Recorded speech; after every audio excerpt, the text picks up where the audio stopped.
how do cloud kitchen work to promote traditional food? So this is our specific topics. Let's further discuss it and hear the answer from Yummy Corp co-founder and CCO Marbio Suntanu. Hello, Marbio. Good evening. Hey, good evening. Hey, Mas Mokhtar. Hey, Kai. Hey, Mas Ruby. Thank you. Hi. I think you guys explained it really, really well. I don't think you guys need me here anymore. But still, we need to hear directly from the expert, right? From the practitioner. So who will go? Well, thank you for having us. All right. So, we want to hear it from you in your words to our viewers, maybe who doesn't understand about what this whole concept is. What is a cloud kitchen? How does it work? All right. So simply put, I think cloud kitchen would be a shared kitchen space. There are multiple kinds of cloud kitchen. The first one is space rental cloud kitchen, where people would dissect a property and then they just do a co-kitchen rental space. The second one would be a brand owner, meaning you don't have a restaurant, but you have multiple brands that you operate through similar locations. I would say that's the second one. The third one would be us. We are an operator cloud kitchen, where we provide human, we provide service. We also provide space for people and help small businesses or medium businesses to grow. Because at the end of the day, we realize that in order for a brand or for a business to grow, they need two things. The first one is they need money or capital in order for them to be able to open multiple locations. Second one would be human resources itself. Because as we know, it's very difficult for us to standardize that. And therefore, that is one of the few services that we provide to help businesses grow. Right. So basically, you're helping out people that don't have space or don't have, the area to make a restaurant, but make them actually have a restaurant. Is that right? Correct. It's a digital restaurant, I would put it that way. Nice. Well, I find this very interesting because then you cut off the cost on having to hire people and put it in the package of the rental of your cloud kitchen. That's really, really cool. So through cloud kitchens, how does Yummy Corp improve the food industry? So the way we improve the industry, as mentioned, to grow a business, you would need two things. First would be the capital itself. Second would be the human resources itself. And by opening more locations, because we're a venture capital funded company, we're able to open 100 locations, for example, throughout multiple cities: Jakarta, Bandung, Surabaya, Medan, and future cities, definitely. And what we try to do is we try to gather all this local heroes, I would say local legends, because when you travel, you go to specific places to eat. Because those are the best food in the locations, right? Now, what if one day we're able to transfer those menus or those brands and move them into different locations, right? Different cities, different places, and eventually you can spend more time traveling and less time eating, I would say. That's a different perspective. That's a good point. Some people love the eating part of the traveling. Or that's the main part. So do I, right? Or maybe because of the pandemic situation, cloud kitchens become more famous for this. Because you don't have any... you don't have to go to the place. You can just order it in. Maybe you don't have to change because due to the restrictions, for example, previously. So let's delve further to our specific topic about the traditional food. So our question right now is the majority of people consume a wide variety of food in this digital age. But what about traditional foods that we don't often have access to? Maybe such as andaliman, do you know about it? Yep, definitely. So I think, as we know, our #1 most selling SKU for many years has always been nasi ayam or fried chicken rice. Definitely with sambal, as mentioned earlier. Right? It can be geprek, it can be andaliman, sambal bawang, sambal mata, as Kai mentioned earlier. At the end of the day, it's all about Indonesian food, right? We do pay close attention to traditional cuisines. We have partnered up with brands specialized in traditional Indonesian snacks, such as pastel, siomay, potato donut, or donut kampung, as we call it. and other local specialties.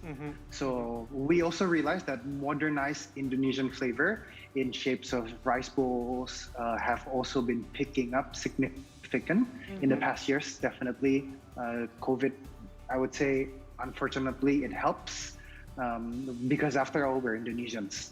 So this year, for example, we have new brands lining up to join Yummy ecosystem, such as pempek, goreng, right? Fried duck rice, and many, many more. Again, the purpose of our cloud kitchen is really to make it easier for consumers to find food that they like. Us, Yummy Kitchen, we are here to one day be able to make available. Right. So we have I think we have some connection. bit- Oh, he's back. He's back. He's Marbio, back. you're back because we had a bit I'm technical, sorry, I'm sorry. technical problem. It's okay. Gone for a while there. So since you've mentioned a bit about pastel, donat kampung, and then what is pempek, maybe you can spill a bit to us your top three traditional foods according to Yummy Corp that has been being ordered by the people from Yummy Corp. Sure. I would say again, I am geprek would still I regardless am be one. geprek, I think right. Still number one. it will be one for the next 10 years maybe. I think that's what it is. Right. I would also say donut. Donut has been one of the favorite because you eat it in the morning for breakfast. You eat it with coffee after lunch. You also have it as a late night snack when you're hungry and you go down to look for a quick food. So I would say donut would also be a second one. Right. And third one is, I wouldn't say very traditional, but I would say it's modern food, right? Indonesian rice with, say,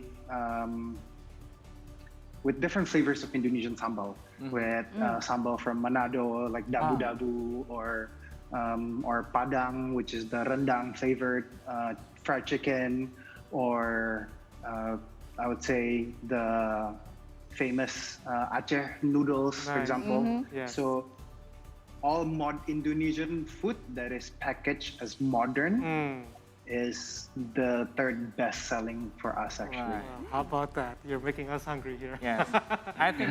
It's almost that time of the day. Oh, I yeah. think it's included there. Huh? Yes, that's right. You know, Mas Marbio, I myself run a small joint and waiting to go into a cloud kitchen sometime to expand my business because I understand that you know, it makes it so much easier because you don't have to take care of permits or, you know, simple things as in like you know, like parking, things like you don't need to think of that. But my question is, you know, there are some menus that you know, is better to be eaten dine in. Some are good to be taken away. But from what you're seeing, is there a trend of, you know, foods that are usually only for dine in and now, you know, being in a takeaway package, or is there an example for that as well? I think that's a very, very interesting question. Right. What we realized in the early days is a lot of old F&B players who has been in their comfort zone for so long because they've been selling food through food traffic from just small food traffic and all that. They have difficulty into morphing into this this delivery business because the market is different. The cost of goods sold is not the same. They shouldn't be expecting the same revenue or the same margins.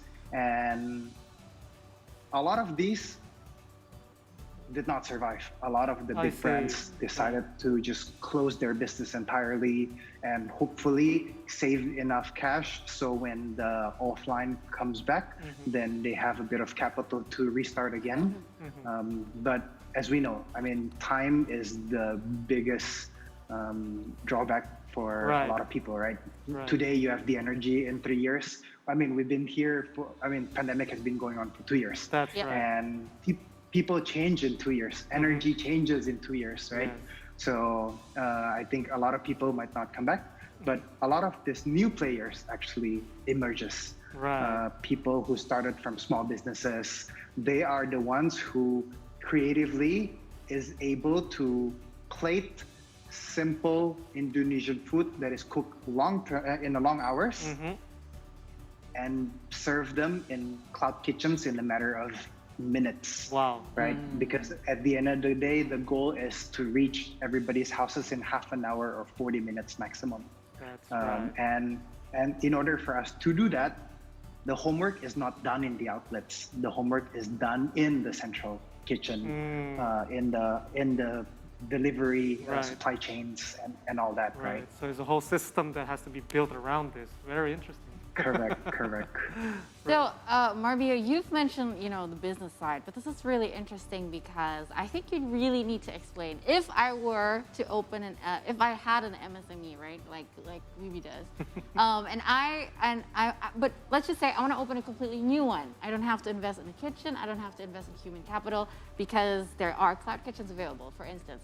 So in YummyCorp, how does it work? Do I sign up and then there are packages and then how can these MSMEs make profits? Do you have any tips on that? So yeah, definitely. We believe everybody starts small, including ourselves, right? So some of the biggest food chain out there probably started their business at home or even in small shop houses, right? So Yummy Kitchen is built to help these brands grow, and that we don't offer only to traditional food, but also modern market. By providing them more location spread and therefore more viewers that results in increase of revenue, of course. We provide low investment business by investing in locations, team, system, business understanding, and so our brand partners, they don't need to spend big capital upfront. And with this, we are investing early, so one day we will know who is going to be the next big thing ultimately, right? And we will ride and grow together with them. Right. Oh, that's great. Very well, the really interesting part is where, so just out of curiosity, if I had an idea, I have a recipe, I want to grow this into the business, I just take it to YummyCorp, and then we teach you the recipe, and then the cloud kitchens will do it for us, right? That's basically how it works. In a way, but ideally, cloud kitchen such as ours isn't perfect for a 0 to 1 startup. It's more from 1 to 10 level, right? Because 0 to 1 means there's a lot to pick up. You need to have brand recognition. You need to be able to have collaborations to people, so people start to know your products and brands, for example, right? But if you come and join us when the days are too early, chances are food waste is going to be really high because the brand or the product isn't really known yet. But once you have your own brands and you have specific people that already favors your product, and therefore we eventually help you grow the business instead of start the business. Yes. That is very good. So if it's already going, you can just basically expand, as Marbio has mentioned. Correct. Well, thank you, Marbio, for fruitful insights for us, for Literally talking fruitful. about cloud kitchen and also the growing of traditional food here in Indonesia. Good luck for YummyCorp, and thank you very much. Thank you. Bye, Marbio. Thank you, Marbio. Yeah.